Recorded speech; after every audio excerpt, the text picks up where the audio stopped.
Hello, on se retrouve encore pour une nouvelle vidéo sur un sujet qui va piquer un peu plus et qui est pour le coup qui est là ultra important, et je sais qu'il y a quelques-uns qui attendaient que je fasse une vidéo sur ce sujet-là. Alors je sais pas si je saurais trouver les bons exemples et vous l'expliquer correctement et avec les bons mots. En tout cas, je vais essayer de vous présenter ça et en tout cas de vous insuffler quelques idées, quelques pistes. Alors le sujet dont je vais parler là, ça reste quand même un sujet qui est quand même assez intermédiaire, voire avancé, enfin en tout cas qui va toucher quand même à des notions assez avancées. Donc voilà, si vous êtes débutant, vous mettez pas trop la pression quand même. Donc aujourd'hui, on va parler de notions que je réaborde très souvent dans certaines vidéos. Je vais vous dire, ça c'est lazy ou ça c'est Jaeger. Et donc aujourd'hui, on va voir un petit peu c'est quoi la différence entre quelque chose qui est Jaeger et quelque chose qui est lazy. En tout cas, par le vocabulaire, parce qu'il y a, ceux qui font du front, etc., vous allez à travailler avec la notion de lazy à travers, ça va être assez similaire à ce que je vais vous présenter, mais on l'utilise dans beaucoup de situations. Et donc, évidemment, là, je l'utilise dans un cas assez générique, mais en vrai, la définition, c'est assez difficile de fixer une définition précise, tellement on a des cas différents, on va le voir. Donc déjà, quand on parle de Jaeger, donc ça c'est quand même assez important, notamment pour les promises. Alors moi ici j'ai noté qui est fait sur le moment de manière complètement synchrone. En soi c'est du JavaScript pour être concret, mais en fait ce qui est assez important ici c'est qui est fait sur le moment. Et j'ai rajouté qui ne peut probablement pas être arrêté.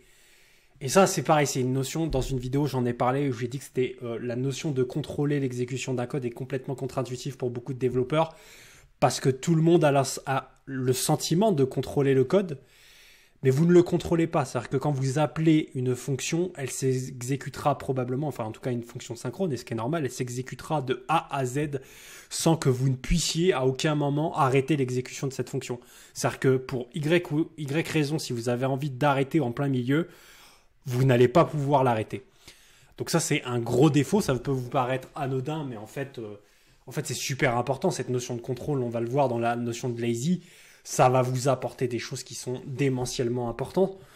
Et notamment, plus vous travaillez de manière asynchrone, plus vous travaillez peut-être avec des notions de timing. Je sais pas, vous avez un log sur une base SQLite dans un software et il vous reste 30 millisecondes avant que le log arrive.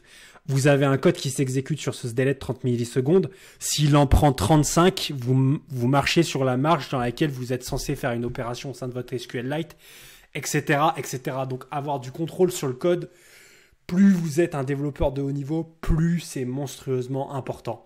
En tout cas, plus ça devient un cas d'usage qui va être régulièrement exposé. Peut-être pas si quand on fait de l'API, c'est un peu moins le cas.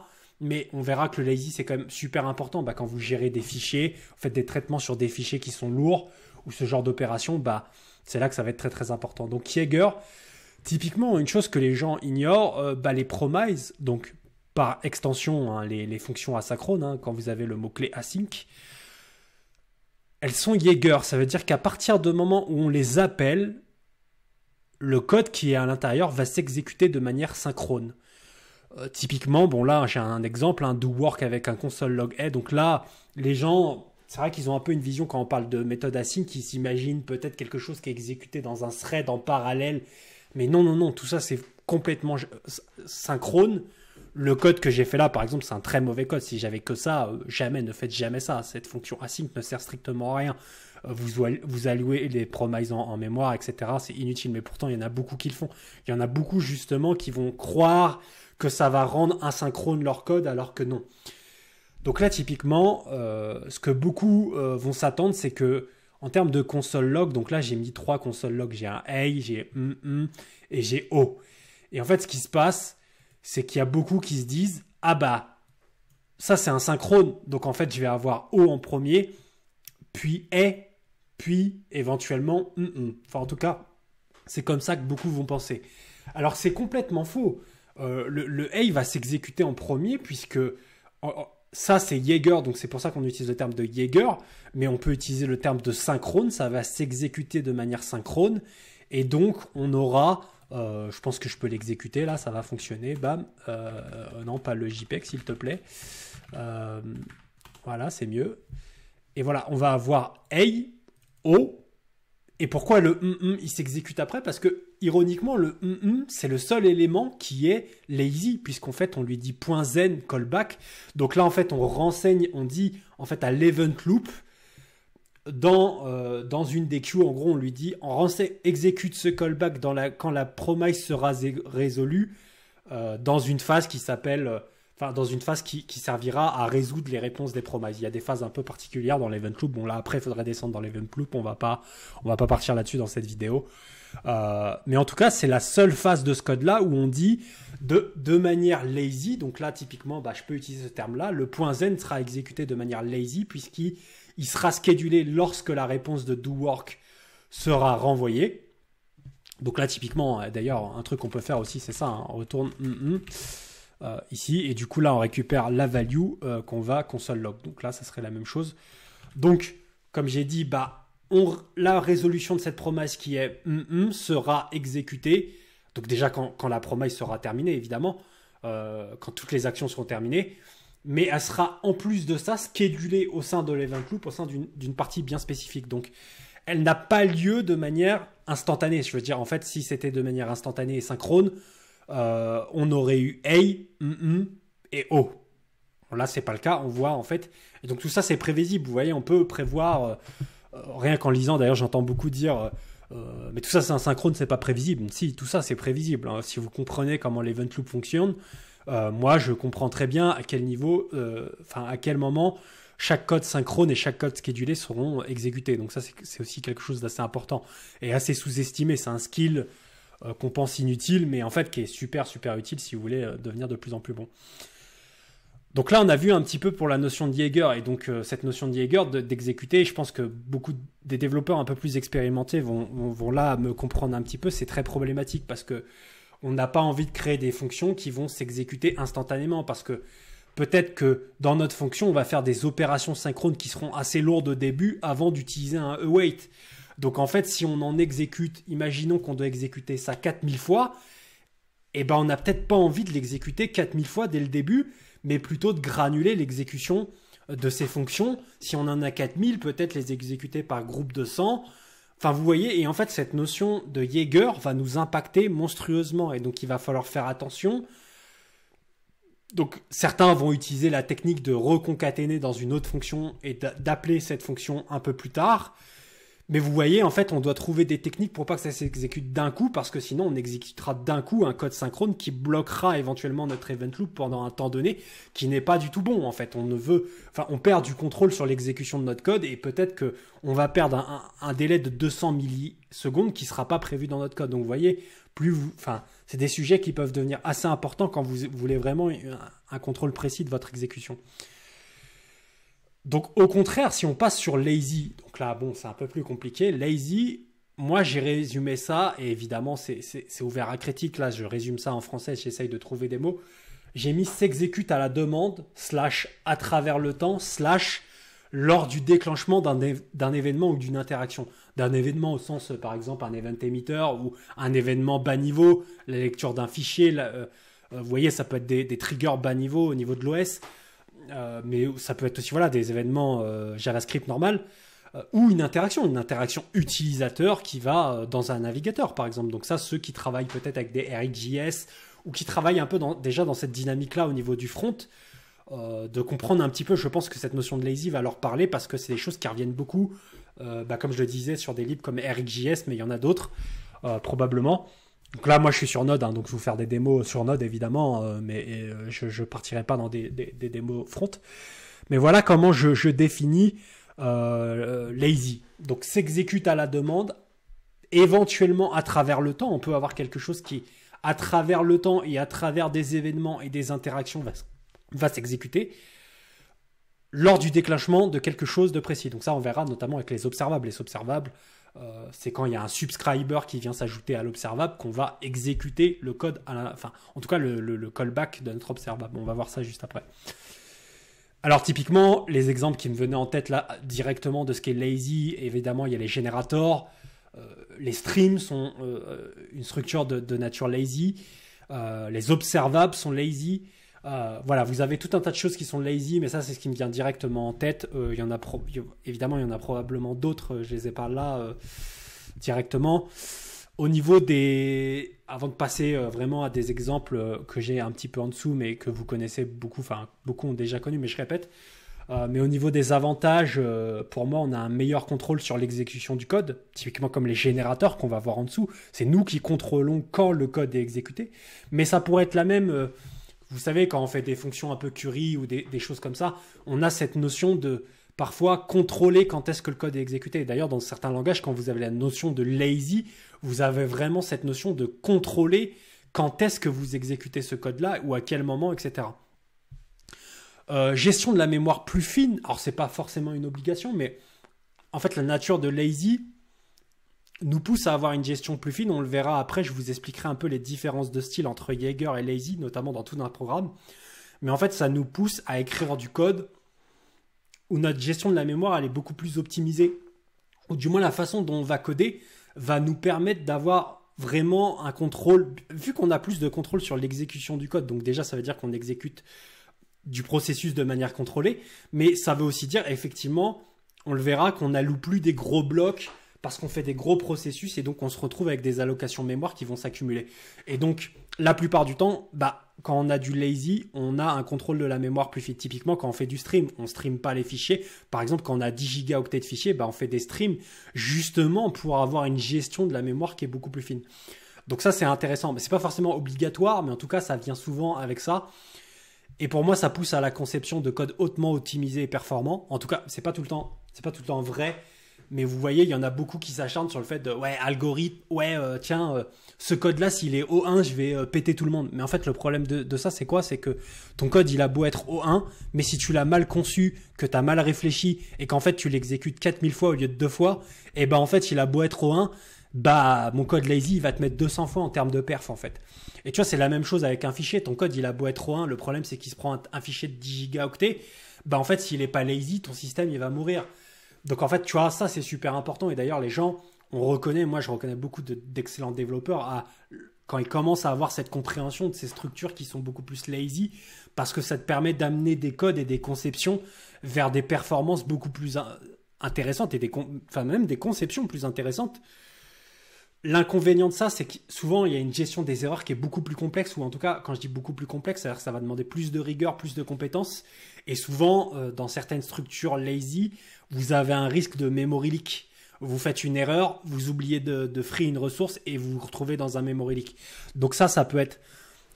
là, c'est beaucoup plus dangereux et donc ça revient à l'autre point qui est techniquement plus difficile et moins accessible. Oui, forcément, c'est des structures. Vous voyez, quand on parle de lazy, de stream et tout, c'est des choses qui effraient les juniors. Il y a même aujourd'hui tout un tas de seniors qui ont 10 ans d'expérience et qui n'auront jamais mis la main sur un stream ou un observable. Et donc forcément, on est dans quelque chose de beaucoup plus difficile, on le verra, parce que ça demande aussi d'abstraire certains problèmes de manière différente. Et donc, une façon de réfléchir qui est différente. Et donc ça aussi, il faut se frotter à ça. Donc là, j'ai un exemple qui est avec un générateur tout bête. Je vais l'exécuter. Normalement, je n'ai pas fait d'erreur. Et je vous avoue que je n'ai pas exécuté le code. Donc là, je l'ai fait au talent. Donc on n'est pas à l'abri d'une erreur. Ça marche nickel. Ok. Donc on a un générateur bon comme d'hab. Je donne des noms à la con. Je l'ai appelé fou. Et donc on a un console log et donc là, j'exploite ma donnée. Donc, et là, effectivement, je l'exécute de manière synchrone, mais il faut vous imaginer que dans un code asynchrone, vous pouvez récupérer la prochaine valeur. Alors là, je choisis de faire un random byte. Je vous donne un exemple, évidemment, trouver des choses beaucoup plus concrètes à faire dans vos codes. Mais en tout cas, on peut exploiter cette fonction, donc déjà de manière infinie, puisque là, on est dans une boucle infinie, dans ce générateur. Mais ce qui est intéressant, c'est que tant que vous l'exécutez pas, en fait, la boucle, elle itère pas. Ça veut dire que là où les gens... En fait, c'est là où vous avez un peu un côté contre-intuitif. Vous vous dites, il y a une boucle infinie, son code, il va bugger. Mais en fait, non. Puisqu'on combine dans un générateur avec un yield, j'envoie cette instruction. Enfin, en tout cas, cette instruction-là, quand on fait la demande, la boucle continue, il s'arrête au yield et il attend. Donc, en fait, la boucle infinie, il n'y a pas de boucle infinie. C'est vous qui choisissez qu'elle soit infinie dans votre code ou pas. Et donc, ça, c'est super intéressant. Ça nous offre tout un tas de cas d'usage. Un petit trick que je vous glisse en même temps. Vous voyez, j'ai fait un finally, j'ai fait un console log foo terminated. À l'intérieur, voilà, et vous faites un return et ça arrête et ça exécute. Vous avez même la possibilité d'exécuter des codes dans finally. Donc ça, c'est le petit truc à savoir avec les générateurs, voilà, avec les try finally. Quand vous coupez un générateur, dans le finally, ça va s'exécuter. Donc ça aussi, c'est des choses à savoir. Et combien même je suis dans une boucle, vous voyez, là, j'ai break, rien du tout, tu vois. Donc ça nous donne un contrôle de code qui est juste incroyable. Et donc tout ça, c'est lazy, puisque, encore une fois, on l'a vu, s'exécute à la demande. À la demande de qui? Le développeur. À travers le temps, puisque qui dit que ça s'exécute à la demande, qui dit qu'on peut le planifier à travers le temps. Peut-être au sein d'un intervalle, peut-être, enfin, en tout cas avec d'autres structures, on peut planifier son exécution à travers le temps. Et évidemment, lors du déclenchement d'un événement ou d'une interaction, parce que là, puisque je peux le consommer à la main, je peux aussi le relier à l'interaction d'un utilisateur sur un bouton, etc., etc. Évidemment, après, il n'y a pas, tous les cas ne sont pas justifiés. Dans le cas d'une interaction, vous pouvez très bien avoir un callback. Mais les gens qui le font déjà en front auront très bien compris le cas d'usage que j'expose, notamment après avec les observables et les subscribers. Donc là, pareillement, lazy, ça peut être tout simplement un set immediate. Je dis, j'exécute à la prochaine itération de l'event loop. Donc là, en fait, je dis, je contrôle l'exécution de ce code-là plus tard. Plus tard, c'est quand? C'est la prochaine itération de l'event loop. Ça n'a pas un temps défini exactement. On ne sait pas nous quand c'est la prochaine itération. Mais en tout cas, c'est bien plus tard. Donc, pour moi, ça compte. Quand je parle de lazy, ça va compter parce que ça ne va pas être exécuté, comme on disait, en Jaeger, qui est fait sur le moment de manière complètement synchrone. Le callback du set immediate ne sera bien exécuté qu'à la prochaine itération. Donc ça, c'est intéressant. J'en parlais dans l'autre vidéo, c'est ultra important et ça permet de répondre à des problématiques, etc. Donc tout à l'heure, on parlait d'observables. Par exemple, les observables sont lazy. Ici, typiquement, ce qui va se passer, c'est qu'on va avoir OA. Parce que déjà, combien même je subscribe ici au console log, et évidemment que ce callback sera exécuté de manière lazy. Donc il sera forcément après mon O, donc une opération de type Jaeger qui est synchrone. Mais si je ne subscribe pas à cet observable, c'est-à-dire que je peux déclarer cet observable, tant que je ne subscribe pas, il ne s'exécutera pas. Donc ça, c'est super intéressant aussi. Ça permet... Donc ça, pareillement, les observables, pour le coup, c'est beaucoup plus du front. On les utilise beaucoup moins en back. Enfin, moi, dans Slimayo, je les utilise. Ça a des cas très intéressants. Mais on va dire que ça se bataille un peu avec les générateurs, etc. Mais en front, je sais que voilà, c'est des structures lazy qui sont très, très utilisées. Et notamment, les gens qui font du... Là, j'utilise un package Node.js, mais les gens qui font du RxJS, etc., peut-être que ça fera partie du langage un jour aussi, on ne sait pas.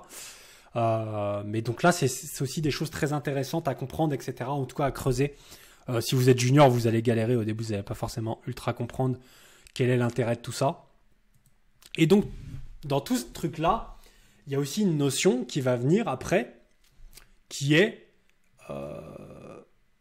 ce que j'aime appeler, mais encore une fois, tout ça, c'est une abstraction que je vous ai fait moi, mais je vais parler de Jaeger, de code Jaeger et de code lazy. Donc là, on peut parler de style de code. Parce que ce qu'on voit, c'est que généralement, quand vous développez la quasi-intégralité des développeurs, je dirais plus de 95%, ils vont développer de cette manière-là. C'est-à-dire qu'ils vont avoir un set d'actions avec des tâches différentes dedans, une tâche 1, une tâche 2, une tâche 3.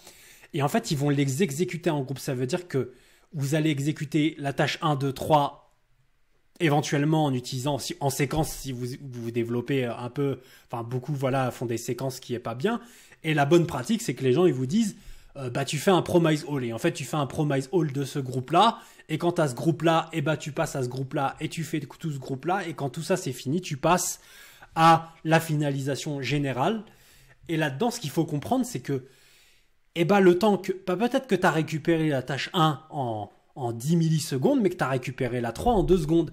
Et ce qui se passe, c'est que pendant plus d'une seconde, tu vas avoir en mémoire le résultat de la tâche 1. Et la tâche 1, si c'est un fichier de 10 gigaoctets, tu vas bien être emmerdé en fait, parce que ça fait de la mémoire. Mais bon, dans la réalité, c'est pas si catastrophique que ça. Je veux dire, vous avez probablement pas ce cas-là d'avoir un fichier de 10 gigaoctets. Mais typiquement, si vous avez dans ces sets, là j'ai 3 tâches, parce qu'évidemment, je peux pas en mettre 3000, mais dans beaucoup de codes, vous en mettez 3000. Et donc en fait, vous vous retrouvez de faire des groupes de 3000 choses qui s'exécutent pour repasser à des autres groupes d'actions. Et donc, vous voyez, c'est ça que j'appelle un style de code en Jaeger et un style de code où on va passer de lazy, où en gros, on va plutôt réfléchir sous la forme de flux. On va avoir des groupes d'actions, mais on va dire, bah, ma tâche 1, quand elle est terminée, elle va passer à la tâche 1-2, puis elle passera au done 1-3. Et peut-être qu'après, vous pouvez éventuellement, une fois que tout ça c'est fini, vous pouvez éventuellement attendre que l'intégralité soit finie à ce moment-là et repasser sur un style Jaeger, éventuellement. Parce que peut-être qu'à la fin, quand vous avez fini, vous avez écrit par exemple les fichiers sur le file system ou dans une base de données, et qu'à partir de ce moment-là, vous n'avez plus rien en mémoire. Donc en fait, attendre que toutes les tâches soient terminées, c'est retenir un state, c'est pas très lourd en termes de mémoire. Donc là, vous pouvez vous permettre. Donc vous voyez, là, on commence à comprendre un petit peu les avantages et les désavantages de l'un et l'autre. Et donc ça, c'est un style de code qui est super dur à mettre en place. Et d'ailleurs, les gens qui ont fait des streams ou qui vont se mettre sur RxJS, généralement, ils vont galérer justement à choper cette notion. Moi, j'aime bien appeler ça de flux parce que j'ai un peu le côté stream dans la tête. Donc par exemple, un peu dans ce genre-là, quand vous créez un code, par exemple avec Node.js, on va utiliser pipeline, on va lire un fichier d'archive, on va créer un gunzip, et on va extraire le fichier de destination. Bon là, j'ai marqué dest, là vous voyez, j'ai recopié-collé d'un code, j'ai oublié de changer la variable. Mais en tout cas, vous voyez, on a cette notion, on a déjà cette notion de flux, c'est-à-dire qu'on retrouve cette flèche-là qui passe à travers plusieurs catégories. Mais là, évidemment, ça ne représente pas tout un code, parce que les gens, ce qui se passe, c'est quand ils font du stream, ils font pour un petit morceau un code qui est en lazy, et puis tout le reste, ils font du Jaeger. Et donc, vous voyez, il y a quelque chose qui demande beaucoup d'entraînement et beaucoup de pratique. C'est aussi de réussir à des moments de se dire, est-ce qu'on ne peut pas avoir un code qui est complètement lazy, qui fonctionne de manière complètement lazy, où finalement l'intégralité de ce programme s'exécute comme ça à travers des flux, à travers tout un tas de choses, et qu'il n'y a rien qui attend sous forme de gros blocs d'action qui vont consommer beaucoup de mémoire. Et donc là, typiquement, un exemple de ça qui ne l'est pas parfaitement, encore une fois, mais ça va être typiquement notre Secure. Notre Secure, quand on parcourt l'arbre des dépendances, et ben en fait, on va le faire de manière asynchrone et sans utiliser une séquence. Et pour ça, on va utiliser des générateurs asynchrones. Et vous allez voir des choses comme ici, des for await combine async iterator pour justement combiner des async iterators sans avoir de séquence.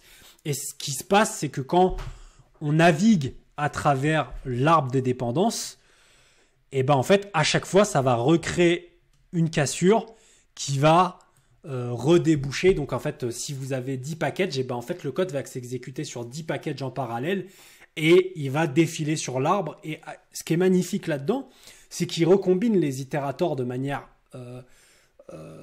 comment on peut appeler ça, de manière plate. Ça veut dire que moi, mes dépendances, quand elles sont traitées, c'est-à-dire qu'ils traversent l'arbre et à chaque fois qu'une dépendance est disponible, et ben, elle pop ici de manière plate. Boum. Elle pop ici, elle est gérée et après, une fois qu'on a terminé, bon, on repart dans un code qui est beaucoup plus Jaeger. Mais en fait, tout le code de parcours des dépendances est complètement lazy.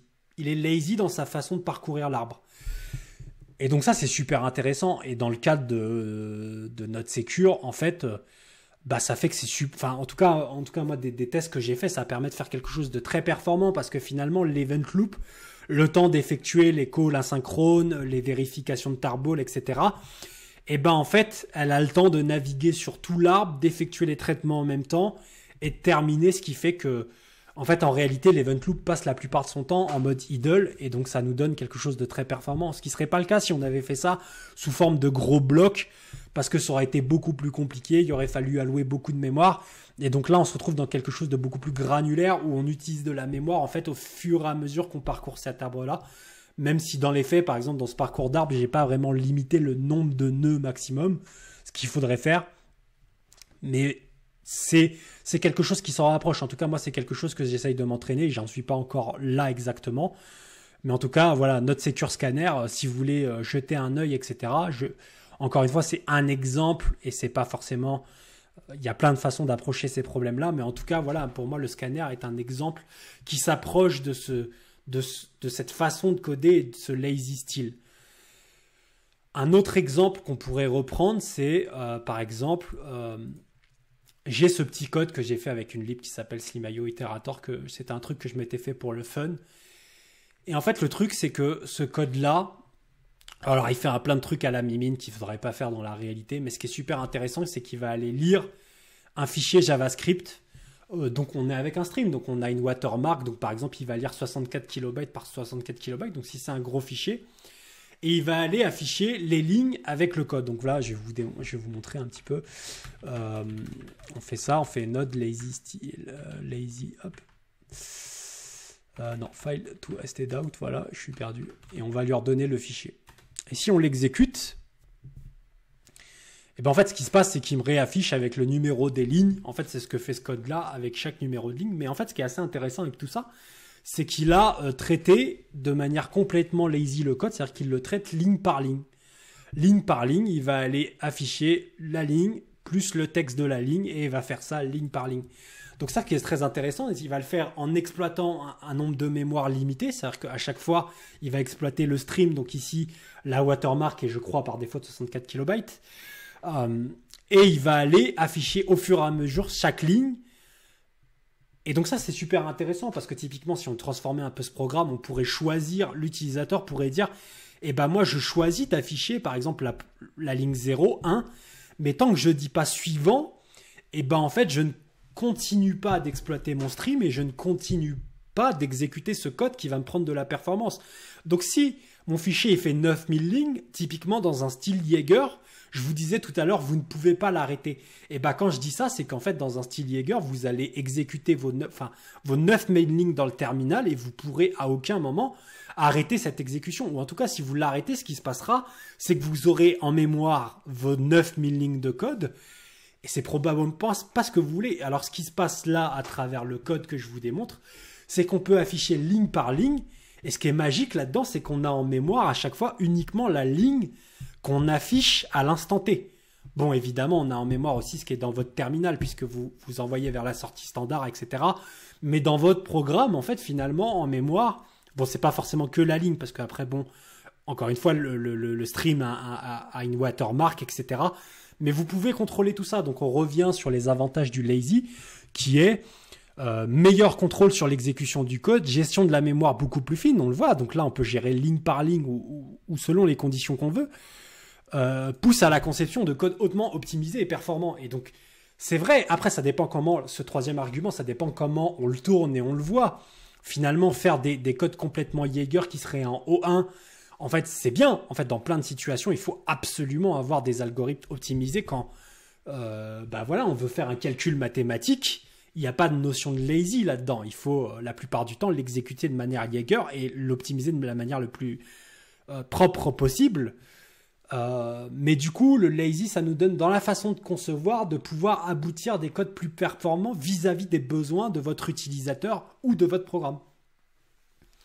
Donc voilà, donc ça, bon, ça part dans des notions un peu compliquées, mais j'espère que ça pourra vous donner éventuellement des premières pistes de réflexion sur comment tout ça fonctionne, etc. Donc là, voilà, j'ai déjà fait une vidéo qui est un peu plus longue que la moyenne. N'hésitez pas à poser vos questions et j'espère qu'encore une fois, c'est une petite vidéo qui vous aura plu et que vous aurez appris quand même un minimum de choses. Il faudrait redescendre quand même dans certaines notions. Voilà, je parlais des promises tout à l'heure. Bon, bah, ça, c'est des choses que les gens... Ça, c'est dommage, pareil. Soyez certains de bien vous former sur les promises. Ça, ce que les gens ne savent pas, ça, c'est critique. C'est une base des promises. Vous devez savoir que cette promesse, elle est Jaeger et qu'elle s'exécute de manière synchrone dès qu'elle est appelée. Donc ça, retravailler les bases des promises, Broken Promise, le workshop de Jasnel et de Matteo Collina, réaller voir tout ça, etc. Donc évidemment, si vous êtes junior, retravaillez vos fondations. Si vous êtes junior ou intermédiaire et que vous avez ces notions générateur, stream, etc. Générateur, on a fait une vidéo avec Tony. Les streams, travaillez-les, essayez de comprendre. De toute façon, c'est des notions un peu compliquées, il faut rentrer dedans. Si vous êtes en front, regardez les observables, regardez RxJS par exemple, intéressez-vous. Donc essayez d'aller vers justement d'étendre votre connaissance parce que généralement, pour moi, vraiment, on peut commencer à distinguer des fois des développeurs vraiment expérimentés, notamment à l'arrivée d'une maîtrise de ce style qui est beaucoup plus lazy.